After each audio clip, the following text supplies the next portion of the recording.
Évangile de Jésus-Christ selon saint Matthieu 28, 8-15.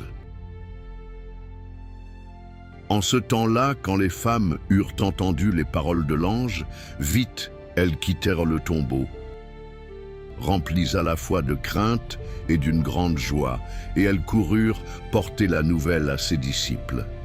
Et voici que Jésus vint à leur rencontre et leur dit « Je vous salue ».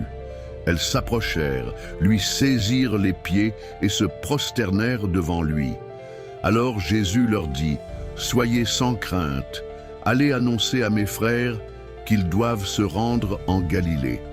C'est là qu'ils me verront. » Tandis qu'elles étaient en chemin, quelques-uns des gardes allèrent en ville annoncer au grand prêtre tout ce qui s'était passé. Ceux-ci, après s'être réunis avec les anciens et avoir tenu conseil, donnèrent aux soldats une forte somme en disant « Voici ce que vous direz. Ces disciples sont venus voler le corps, la nuit, pendant que nous dormions. Et si tout cela vient aux oreilles du gouverneur, nous lui expliquerons la chose et nous vous éviterons tout ennui. » Les soldats prirent l'argent et suivirent les instructions. Et cette explication s'est propagée chez les Juifs jusqu'à aujourd'hui. Acclamons la parole de Dieu.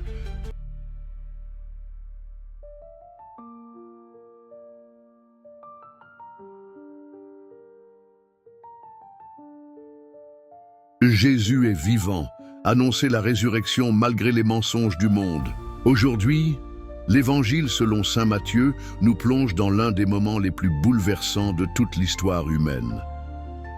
La première rencontre du ressuscité avec les femmes venues au tombeau. Elles sont remplies de crainte et de joie, parce qu'elles viennent de recevoir une nouvelle qui dépasse toute logique humaine. Le Christ est vivant. Et que fait Jésus? Il vient à leur rencontre, il ne reste pas distant, il ne les attend pas au ciel.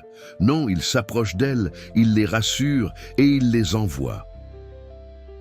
3 mots-clés pour notre vie aujourd'hui. Il s'approche. Jésus vient à la rencontre de ceux qui le cherchent avec foi. Il se révèle à ceux qui ont le cœur ouvert. Sommes-nous disposés à le reconnaître dans nos journées, dans nos peines, nos doutes, nos élans de foi? Le ressuscité est là, vivant et présent, souvent là où on ne l'attend pas. Il rassure, soyez sans crainte. C'est l'appel constant de Jésus après sa résurrection. Ne pas craindre le monde, le regard des autres, les critiques, les doutes. Le mensonge aura toujours ses complices, comme ces grands prêtres qui inventent une fausse version des faits. Mais la vérité du Christ ressuscité demeure.